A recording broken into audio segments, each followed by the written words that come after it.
স্যারকে পুরস্কার দিল নাকি অসম্মান দিল, আমার এইটাই প্রশ্ন। এবং এই যে অসম্মান করলো কিছু মানুষ, তার ছাত্র হওয়ার যোগ্য না বা ছাত্র জীবনেও হইতে পারবে না। ফারুকী যত চেষ্টা করুক বিশ্ববিদ্যালয়ে ভর্তি হতে পারবে না, এই বয়সে আসে পারবেনি। আরও যারা আছে তো ছাত্র হওয়ার যোগ্য না বা ছাত্র হওয়ার সুযোগ নাই, তারা সামনে বসে থেকে তাকে অসম্মান করছে।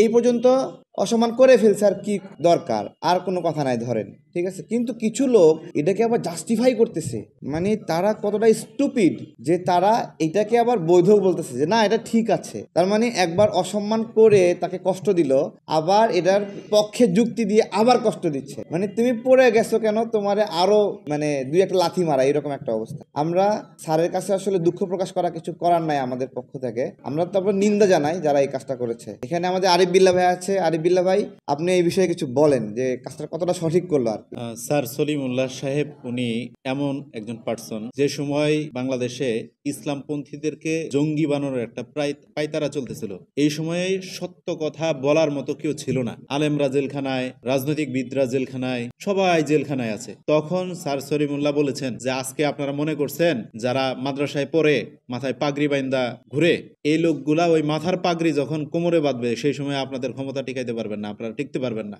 ওনার এই যে সত্য বলার প্রবণতা এবং দেশের জন্য কাজ করা, ওনার কত উদাহরণ মানুষ চায়, ভুরি ভুরি উদাহরণ দেওয়া সম্ভব যে ওনার দেশের পক্ষে মানুষের পক্ষে কাজ করার এবং স্পৃহা, ওনার যোগ্যতা সেই অনুযায়ী যে ফারুকীকে উপদেষ্টা করে সামনে চেয়ারে বসায় রাখা হয়েছে, এছাড়া আরো বেশ কয়েকজনকে বসায় রাখা হয়েছে। অথচ উনাকে আমরা মনে করেছিলাম গুরুত্বপূর্ণ একজন উপদেষ্টা করা হবে স্যার সলিমুল্লাহকে। ইভেন এটাও মনে করছিলাম যদি ডক্টর মোহাম্মদ ইউনূস স্যার ক্ষমতা না নেন তাহলে হয়তো দ্বিতীয় স্টেপে স্যার সলিমুল্লাহর নাম প্রকাশ করা হবে। এই ধরনের একজন বড় ব্যক্তিকে পিছনে দাঁড় করায় অপমান অপদস্থ করে আবার সেই বিষয়ে সাফাই গাওয়া, এটা দক্ষজনক এবং দেশের জন্য একটা কল্যাণকর একটা চরিত্র তুলে ধরা।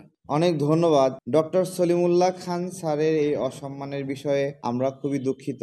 আমাদের এখানে মহসিন রেজা ভাই আছে।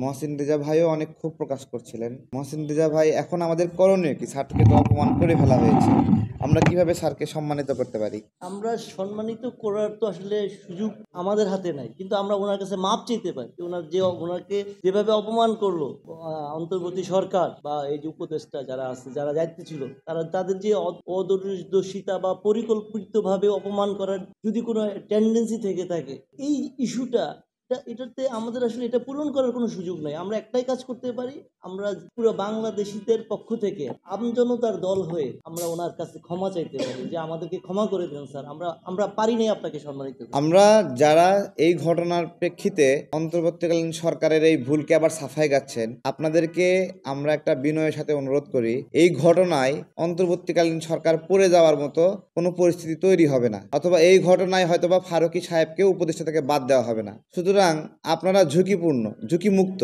যেহেতু আপনারা ঝুঁকিমুক্ত, তাই আপনাদের কাছে অনুরোধ, আপনারা এটাকে আরো বেশি অসম্মানিত করবেন না।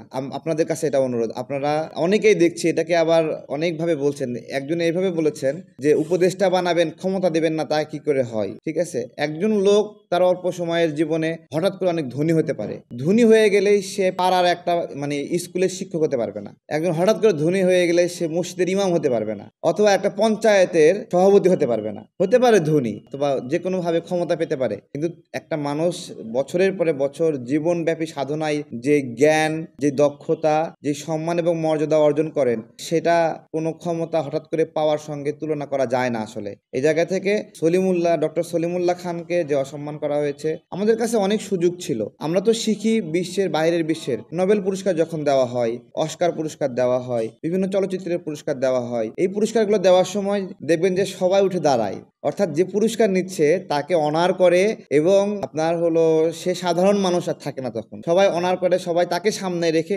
ওইভাবে বিনয়ের সঙ্গে দেয়। তো এইখানে এমন একটা আচরণ করছে, এখন মনে হচ্ছে যে এই মানে পুরস্কার প্রদানকারী দল যারা দিল, তাদের আসলে এই পুরস্কারের ভারত তো তারা বোঝে না, এটা তাদের ওই ধরনের ক্যালিবারে নাই। হ্যাঁ, পুরস্কার যাকে দিচ্ছে আসলে ওই পুরস্কারের ভারত তো আর ওইটুকু থাকতেছে না, কারণ ওই লোকটা নিজেই একটা আলোকিত মানুষ, তাকে পুরস্কৃত করে আর কি আলোকিত করবেন, এরকম একটা অবস্থা হয়ে দাঁড়িয়ে। স্যার, দুঃখ প্রকাশ করছি।